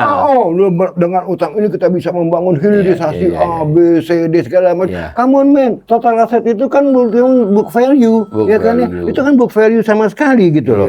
Ya, bukan market value. Nah, makanya saya pertanyakan, ya kan, kembali lagi, berapa net worth-nya? Kan ada utang di dalamnya. Ekuitasnya yang dicari, ya kan. Yang kedua, kalau ini dilikuidasi, berapa liquidation value-nya? Ini kan tiang listrik, kabel, pembangkit yang rusak. Jadi dari 15.000 triliun yang dibangga-banggakan itu, saya bilang, ini dulu. Paling banter, bos. Paling banter cuma 1.500 atau 1.200 triliun. Ya kan? Karena ini aset yang tidak bergerak, bahkan busuk gitu loh, ya. Nah, oleh karena itu saya mengklaim bahwa salah membentuk Danantara untuk badan investasi, sebaiknya Danantara sebagai badan reparasi. Nah, reparasinya apa? Reparasi BUMN, gitu kan, ya. Nah, BUMN ini kalau direparasi menjadi lebih baik, ya kan, tentu performance kita juga akan lebih baik karena outputnya lebih besar kali. Nah, ada lagi satu masalah. pemerintah tuh malas sekali melakukan apa yang namanya divestasi atau privatisasi, gitu kan ya. Makanya saya bilang, wah ini nggak bisa. Kalau memang aset-aset yang busuk-busuk tidak bisa lagi dikaryakan, ya kan. Saya kasih contoh, tahun 2009 saya diajak oleh Pak almarhum Boyke Mukijat yang diangkat menjadi ketua PPA pada waktu itu untuk merapihi beberapa BUMN. Dia bilang, bro, lu mau nggak, ya kan, benahin misalnya Kertas Craft Aceh, Iglas, Balai Pustaka, ya kan, gue baru dapat duit suntikan nih dari Kemenkyu sekian-sekian. Aku bilang, bos, gini, gue sih bukan nggak mau jadi direktur ya, yang jelas gue nggak bisa tidur. Kenapa? Ini aset udah merah banget nih equity-nya, ya kan? Ya, disuntik segitu aja nggak ngaruh itu. Maksa tetap disuntik terus sampai 12 tahun kemudian baru mereka mati. Kenapa nggak dibikin mati pada waktu itu? Nggak kan? buang-buang duit. Nah, ini cara berpikir yang salah, Mas Awalil. Jadi makanya saya bilang pemerintah harus berani mengambil tindakan radikal, yaitu mendivestasi BUMN yang memang sudah tidak diperlukan lagi dan malah merongrong gitu loh ya. Kalau perlu ditutup aja. Kalau dijual nggak laku ditutup aja. Ya kan, fire sale atau apa gitu kan ya. Nah, peliharalah yang memang tersisa, yang baik-baik performance-nya dengan memasukkan profesional di dalamnya, gitu kan ya. Bukan monyet-monyet politik loh jadi komisaris ini, komisaris itu. Ini kan masih terjadi, ya kan. Wah, semua itu orang-orang yang tidak paham. Saya lihat teman-teman saya, orang-orang politik jadi komisaris. Bukan saya iri, tapi ya, lu ngapain di sana? Ya kan, cuma sekedar dapat duit, ya kan, najis kan, ya kan ya. Lu nggak tahu itu duit haram. Kalau lu kerja nggak dapat, lu nggak kerja apa-apa, lu dapat duit, ya kan. Maaf aja kalau gua nggak akan mau, gitu kan ya. Itu satu. Yang kedua, seringkali salah pikir antara infrastruktur dan suprastruktur, bos. Ya kan, zaman Jokowi jor-joran dibangun infrastruktur gede-gedean sampai Kertajati ini sekarang jadi kandang kambing, gitu kan, saking kelebihan, gitu kan ya. Ya kan. Nah, problemnya bukan di situ. Ironisnya adalah infrastruktur, stock of capital kita naik, produktivitas kita turun. Ini kan ironis. Karena dia tercatat sebagai PMTB. Ini kan capital stock naik, ya kan. Logikanya kan harusnya kan labor juga produktif ini, tapi ini turun. Nah, problemnya adalah di suprastruktur, bos, bukan di infrastruktur.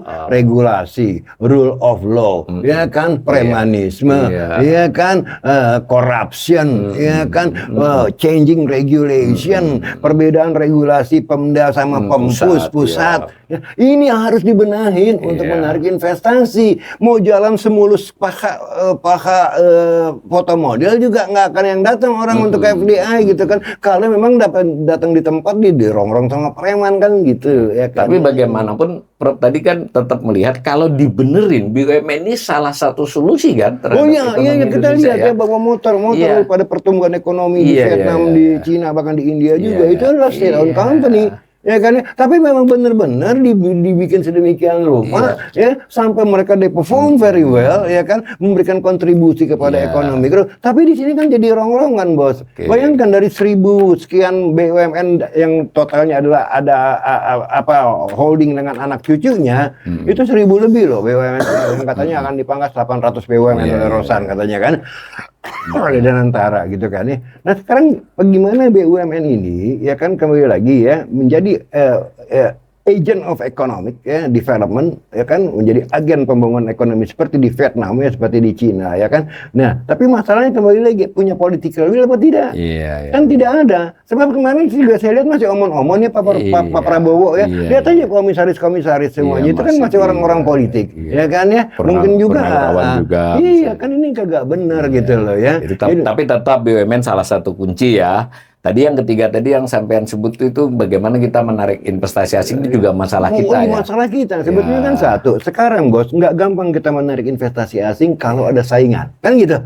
Dulu kalau tidak ada saingan tahun 70-an ya kan, masih zaman Soeharto ya kan, kita masih perawan ekonomi kita, minyak banyak, gas banyak ya kan. Kita bisa melakukan industrialisasi baik di industri dasar maupun industri hilir segala macam ya kan. Tapi sekarang you compete with other countries, bos. Ya kan, bisa nggak menawarkan bisa nggak menawarkan option yang terbaik buat saya? Saya di Vietnam ditawarin kayak gini loh, ya kan. Saya di Cina sekarang, di India kayak gini. Indonesia, come on man, ya kan, bangun kawasan-kawasan industri aja hampir tidak becus, gitu kan ya. Jadi problemnya di kita itu jangan anggap enteng, ya kan, karena problem kita nih ada yang namanya softwarenya. Sama kayak komputer, Bos.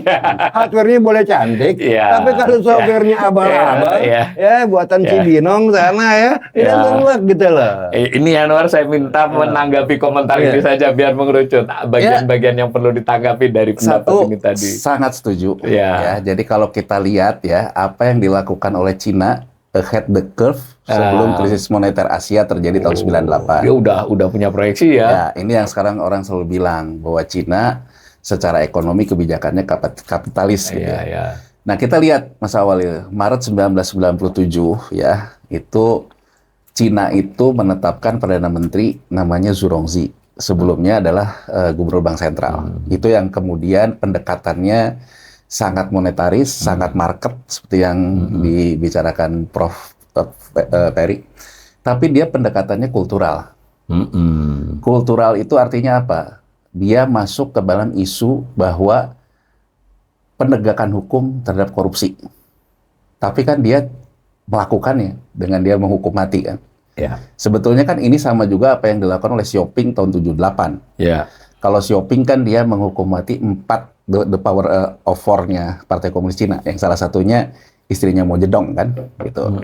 Nah, Zhu Rongji melakukan ini terhadap pembenahan BUMN yang dikatakan Prof. Peri tadi. Apa yang dia bentuk? Yang dia bentuk ya pertama kali itu adalah mengaudit investigasi semua laporan keuangan BUMN. Audit bener. Audit beneran ya? Audit beneran. Kalau memang ada cost overrun, misalnya sekarang nih orang rame nih, kereta api cepat cost overrun. Jangan-jangan banyak proyek kita cost overrun semua. Ya, sekarang gitu, saya ingin men-challenge Menkyu Purbaya ya, yang mengatakan kilang, yang mengatakan Pertalite harga 4.000. Sekarang saya challenge Pak Purbaya. Berani nggak dia buka berapa harga pokok produk di Pertamina? Dan berapa yang diakibatkan alokasi karena cost overrun? Jadi sebetulnya yang terjadi itu apa? Saling sandra, Mas Awalil. Iya. Jadi ada biaya kilang yang dulu dibangun, cost overrun ini dibagi depresiasi, harganya jadi mahal. Itu yang mengakibatkan harga kita dibandingkan harga Malaysia lebih tinggi. Maksud saya, karena Indo dilempar duluan oleh Menteri Keuangan, buka dong. Buka sekalian. Sekarang buka sekalian. Nah, kalau sekarang ada penyebabnya itu akibat alokasi dari biaya investasi yang cost overrun, kita mau apain? Kalau di Cina sebagai apa ya? Kalau di Cina, kalau ini terkait korupsi, dia hukum mati tuh. Terlepas bahwa kemudian negara memberikan PMN lah istilahnya untuk menutupi. Tapi ininya harus dikasih efek jerah dulu. Bahwa orang yang melakukannya dihukum. Artinya apa? Tidak ada keberlanjutan saling sandera kan? Selesai kasusnya. Selesai. Kalau di kita, misalnya direksi baru menemukan, ini kalau cost overrun, nanti dia juga buat cost overrun baru. Yang akhirnya sekarang numpuknya tuh luar biasa besarnya. Jadi, saya ingin menggarisbawahi apa yang dikatakan Prof. Ferry. Apa yang dikatakan dilakukan oleh Cina dari 97 sampai 2003. Baru di 2003 dia membentuk yang namanya SASAC. SASAC itu apa? Jadi dia beresin dulu baru buat SASAC ya. SASAC itu mengkonsolidasikan semua laporan keuangan BUMN yang udah bersih. Jadi bukan membuat untuk beresin, ini kebalik berarti kita. Apakah SASAC itu BPI dan Antara? Bukan. SASAC itu kalau boleh dibilang, ya sebetulnya yang baru didirikan kemarin, Badan Pengelola BUMN. Badan Pengelola BUMN. Jadi Kementerian BUMN yang dirubah menjadi badan yang bisa mengkonsolidasikan laporan keuangan. 2003 Mas Awalil sampai ke 2000. Ya bedanya kementerian sama badan terutama ini bisa mengkonsolidasikan laporan keuangan. Jadi badan otonom Mas Awalil. Jadi badan otonom. Ya harus buat laporan keuangan. Ya kan di badan otonom di luar APBN. Di luar APBN. 2003 dia bentuk SASAC kan. 2008 Mas Awalil dia baru ngebentuk loh yang namanya SWF. Yang namanya CIC lebih belakangan lagi. Nah, CIC ini urut-urutannya begitu. Kemudian ketika dia mendirikan CIC 2008 tuh dua sumbernya. Dari dividennya SASAC, karena SASAC-nya udah sehat. Sudah menghasilkan dividen. Dia sehat karena ngurusi yang sehat. Jadi sehatnya berlanjut. Kemudian laba, selisih kurs karena capital control yang dikatakan Prof. Ferry tadi, karena Amerika Serikat jatuh kan di 2008. Dua sumber ini dia baru mendirikanlah yang namanya CIC. Jadi menurut saya dari cara berpikir ini nggak usah mencampur adukan segala pemikiran jadi satu. Saya setuju dengan Prof. Ferry. Beresin dulu. Nggak usah banyak cerita. Ya. audit investigasi semua, bahkan nanti akhirnya kita kan gini loh, ambil contoh, kita melakukan holdingisasi, tapi kita tidak menyatukan cost korporasi. Ambil contoh deh, gitu. Yang namanya misalnya semen, ya harusnya kan dengan misalnya dengan ada Semen Indonesia Holding, biaya korporasinya satu di holding aja. Tidak perlu lagi ada di Semen Padang, di segala macam atau pupuk. Ini kan didirikan holding, tapi yang di sininya juga masih ada. Ya kan? Ini salah satu sebetulnya kita tuh melakukan restrukturisasi atau gaya-gayaan nih. Karena kalau gaya-gayaan terkait juga dengan efisiensi, efektivitas. Jadi kalau kita sekarang membenahi ini, akan terpangkas sendiri tuh BUMN. Akan dibubarkan sendiri tuh BUMN. Nah, jadi kalau itu yang dilakukan menurut saya Mas Awalil, itu fokus. Dan kita nggak usah bicara. Harga BBM naik, segala macam, sikat aja orangnya, nggak usah banyak cerita. Sama kayak sekarang misalnya sebentar lagi akan ditangkap mafia-mafia impor bea cukai. Menurut saya, tangkap aja, nggak usah ngomong gitu loh. Tangkap aja, benahi gitu ya. Kan kalau ngomong dulu ini kan kesannya jadi kayak tawar-menawar juga loh. Ya, dan masalah bea cukai itu juga kita lihat tahun 80-an bagaimana Orde Baru kewalahan ya. Dengan menyewa dari Swedia, SGS ya kalau nggak salah, betul, Soeharto. Dan berdasarkan pemantauan kita juga, sebetulnya kebocoran uang negara di yang namanya cross border ekonomi, kepabianan itu bisa sampai 360 triliun tiap tahun. Ya. Karena terlalu banyak lembaga yang involved di sana, gitu kan, over birokrasi gitu kan, dari polisi air sampai badan karantina dan segala macam. Ini sangat luar biasa ya birokrasinya ya. Nah, Purbaya berani nggak membenahi birokrasi ini? Ya kan, artinya gini, menggantikan birokrasi yang manual dengan sistem gitu ya. Kan ini seharusnya dengan information technology udah jago gitu kan, ini udah canggih ya.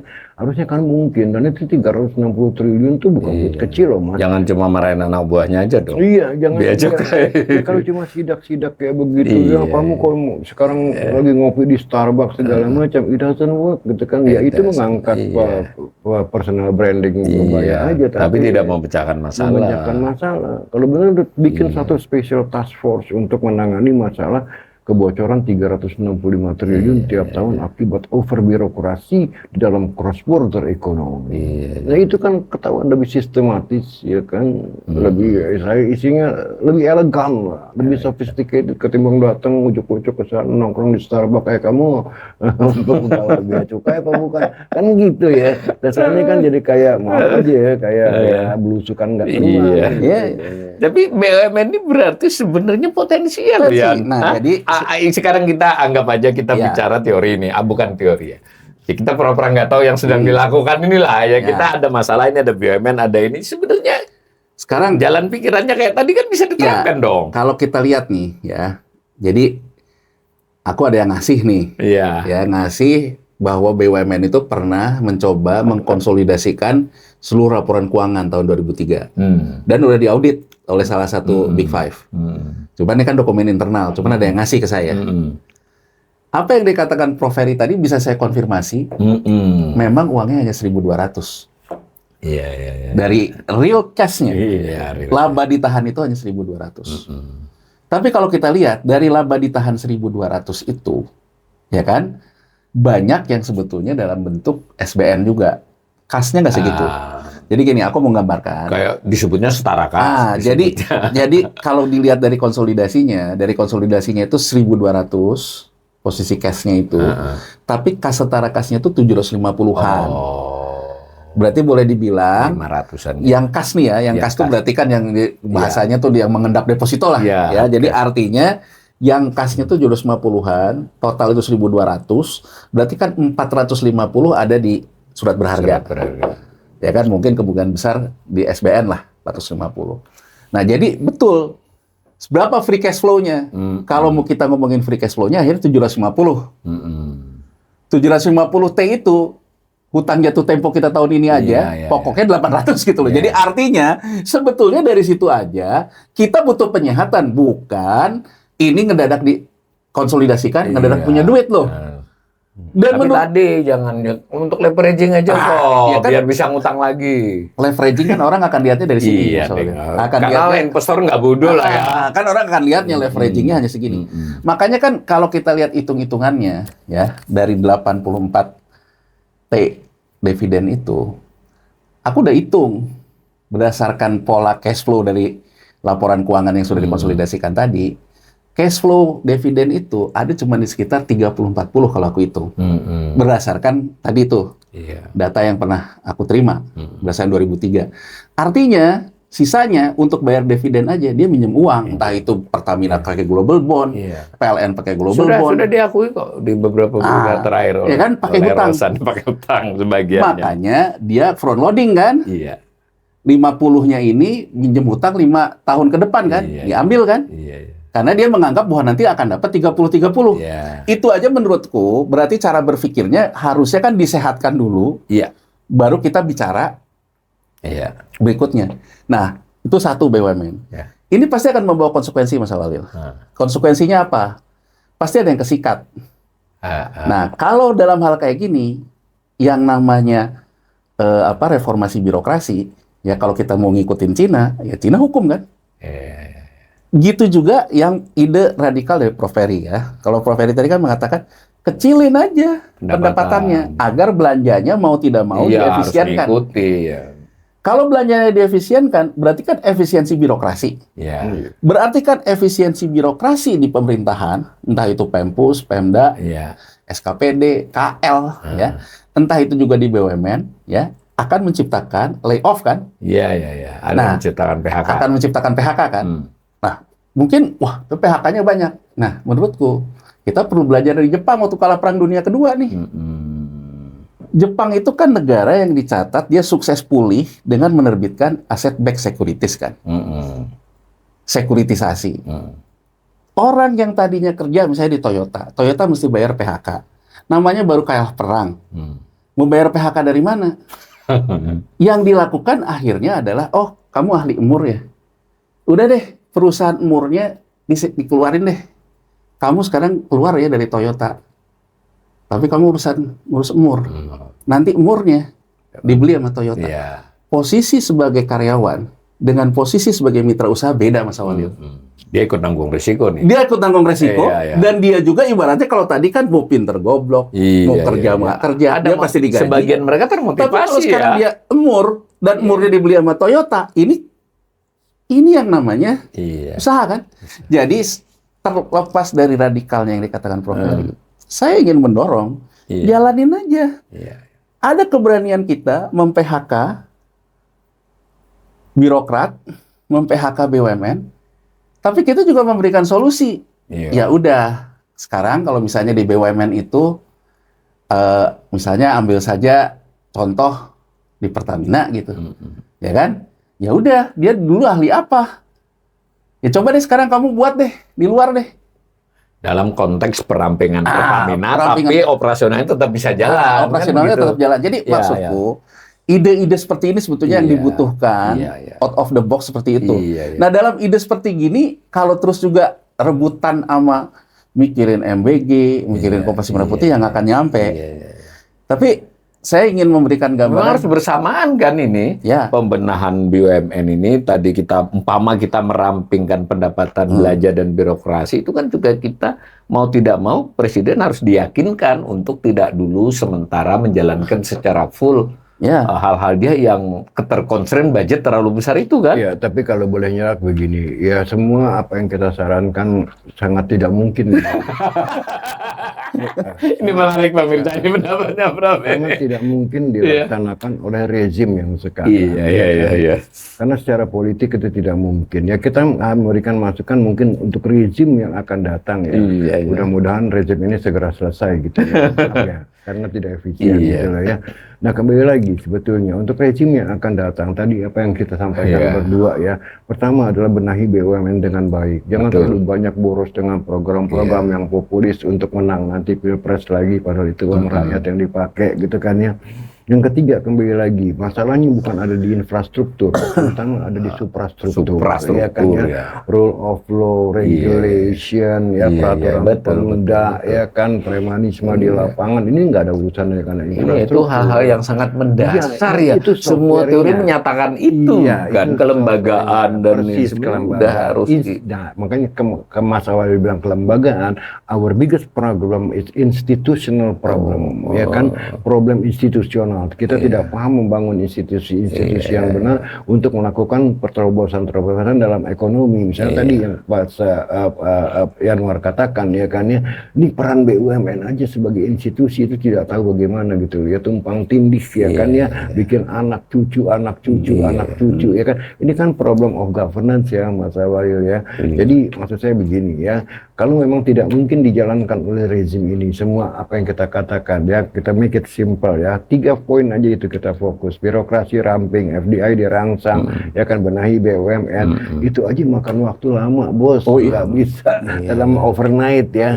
Jangan mikirin wah kita punya sovereign wealth fund, wah ICA-nya asetnya busuk semua, lu sekolah di mana sih gitu kan. Iya kan, ngomong aja gitu kan. Ini saya ada yang tertarik loh ketika baca, saya hanya melihat sepintas tentang penyaluran dana dan penghimpunan dana di bank umum tuh, Prof. Kan kalau dilihat penghimpunannya ya lumayan gede kan, jadi penghimpunan itu bisa sampai hampir 10.000 tuh, Prof. 9.000. Duitnya sendiri ya 20%, 2.000 triliun, ya 12-13.000 triliun duit di perbankan ini. Ya paling kan yang dipakai aset tetap kan 1.000-an, yang lainnya lalu disalurkan. Nah, kalau dilihat seolah umpama ini beneran ada duitnya, saya kan nggak paham. Ini kan nggak optimal kan, masih ada tuh duit tadi, makanya ada undisbursed kan. Ini saya tuh bingung nih bertanya pada ahlinya ini. Jadi di satu sisi kesannya kalau Purbaya ini kan seolah-olah ada kekeringan likuiditas di perbankan, tapi angkanya kok begitu? Apa saya salah baca nih? Kemudian apa bandingannya dengan yang sering dikatakan Yanwar itu likuiditas perekonomian yang M0, M1, M2. Coba ya, aku dijelasin. Kamu sering jelasin saya, tapi saya masih belum paham nih. Iya. Jadi gimana? Intinya kan gini. Intinya sepanjang bersaingnya sama bunga yield SBN, kredit investasi kan durasinya juga panjang ya, Mas Awal. Betul. Nah, kalau durasinya panjang, dia kan akan menghitung itu juga. Dia kan akan menghitung juga terhadap yield. Ya sebagai ini ya, sebagai opsi portofolio ya. Tapi kan dia memang harus menyalurkan kredit. Nah, karena kalau nggak dicabut izinnya sebagai bank. Makanya kan kalau datanya kita benahi lagi, kita plototin lagi. Kebanyakan kredit itu kan yang diserap itu oleh kredit konsumsi. Betul. Terkait dengan KPR, terkait dengan mobil. Terkait dengan kredit modal kerja. Ya, yang investasi nomor 3 malah. Investasi nomor 3 dan kecenderungan tuh sebetulnya ya stagnan. Tumbuh tapi kecil, tipis. Tumbuh tapi tipis. Yang namanya modal kerja, ya kan dia cuma pre-financing aja. Resikonya juga rendah di bank. Ya, habis lunas dikasih lagi. Kemudian kredit properti, mobil gitu juga rendah kan. Nah, kredit investasi ini kan yang ingin dikatakan oleh banyak orang. Tapi yang bisa mendorong pertumbuhan ekonomi. Bisa mendorong pertumbuhan ekonomi. Tapi coba kalau kita lihat di laporan perubahan laba ditahan bank, terutama bank Himbara, bank BUMN, ya, impairment ataupun dibiayakannya kredit bermasalah itu tinggi, Mas Awalil. Dia karena aturannya begitu ya. Jadi sebetulnya harus diimpair. Artinya sebetulnya bahwa investasi itu si sektor realnya sendiri memang harus disembuhkan kan? Iya, sedang sakit lah ya. Sedang sakit kan. Jadi kalau dia kemudian juga undisbursed-nya jadi tinggi, ya angka ini menunjukkan sih. Coba lihat nih. Peer-nya nih, pesaingnya, BCA. BCA impairnya kecil loh. Tapi kalau kita lihat BCA itu juga memang kredit investasinya juga nggak besar. Kenapa Bank Himbara kredit investasinya besar? Terutama penugasan terkait dengan infrastruktur, dengan segala macam. Sekarang penugasan Koperasi Merah Putih dan sebagainya. Itu sebetulnya yang bisa menjelaskan pada akhirnya sebenarnya susah dipungkiri bahwa sebetulnya memang demand side-nya yang perlu dibenahi gitu, bukan supply side-nya. Bukan supply side-nya. Kalau membacanya begini, bahwa sebenarnya kita juga belum optimal menggunakan. Tadi kan Prof. Peri menekankan bahwa kita memang butuh, terutama FDI ya, bukan di obligasi atau di investasi lainnya. Yang terutama kita butuhkan FDI. Kalau berdasarkan modal dalam negeri kita, apakah masih bisa dioptimalkan? Ya, kalau saya, Mas Awalil ya, dari sumber itu. Kalau saya berapa kali usul, kenapa sih pemerintah kalau memang kondisinya kayak gini, pemerintah nggak nerbitin misalnya surat utang negara, tapi itu sebenarnya kredit investasi.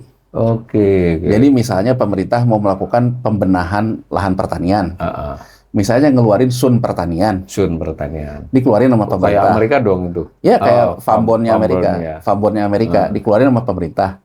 Diserap oleh perbankannya kan surat berharga. Iya. Iya kan? Iya. Dan nanti pemerintah yang melakukan investasi itu pemerintah kan? Iya. Untuk pembenahan itu. Bahkan kalau yang lebih sepele lagi, misalnya saja, saya pernah ditawarin, beberapa kali saya ngomong kan, saya pernah ditawarin sama Thailand untuk invest di kebun durian. Kan ini hal simpel ya Mas Awalil, yang bisa dikerjakan oleh BUMN kita. BUMN kita melakukan riset benih, nge-branding durian, mau jadi kopi durian, lah ini kopi, coklat macam kan potensial semua. Ditawarkan kan ke masyarakat kan. Yang beli mungkin banyak. Saya juga mau beli kayak gituan mah gitu. Tapi itu tadi mensyaratkan seperti saya katakan berdua, kelembagaan pemerintahan sudah benar, kelembagaan BUMN sudah benar kan. Tapi bukan soal duitnya aja. Ide Danantara kan melambung ya, hilirisasi yang mungkin tidak bisa digapai oleh retail ya. Kalau menurut saya gini, kita udah ngalor ngidul panjang lebar. Sekarang kita ngambil konklusi aja supaya masyarakat nggak kehilangan benang merahnya ya. Menurut saya ya. Bahwa sekarang problem pemerintah adalah problem salah arah dalam mengambil kebijakan-kebijakan. Yang harusnya diprioritaskan tadi adalah kembali lagi ya seperti BUMN ya, menarik FDI, birokrasi dirampungkan. Itu kan. Ketiga, kita problem terbesar adalah penyalahgunaan anggaran pemerintah ya kan ya. Misalnya dialokasikan untuk program-program ultra populis yang ratusan triliun, KMP 240 triliun, MBG 328 triliun. Nah, untuk menghindari ini sebaiknya tax rasio diturunkan 5%, corporate tax diturunkan 11%, saya salut sama Purbaya kalau berani ini, PPN diturunkan ke 5%, supaya tidak terjadi pemborosan dan misalokasi resources dari masyarakat pemerintah. Pemerintah kita ini gagal sebagai agent of development. Ya, jadi itulah yang menurut saya kembali lagi berani mengambil tindakan yang radikal, yang tidak populer, tapi untuk menyelamatkan negara ini. Saya rasa itu. Jelas ya, pandangannya Prof. Peri ini sebagai penutup pandangan Yanwar. Apa kira-kira? Saya hanya menambahkan aja. Saya akan salut sama Purbaya. Kalau dia melakukan penegakan hukum, tapi bukan ngomong. Betul-betul dilakukan penegakan hukum dan tidak tebang pilih. Jadi artinya yang tadi dikatakan, bisa menurunkan corporate tax segala macam. Itu kan dari segi policy.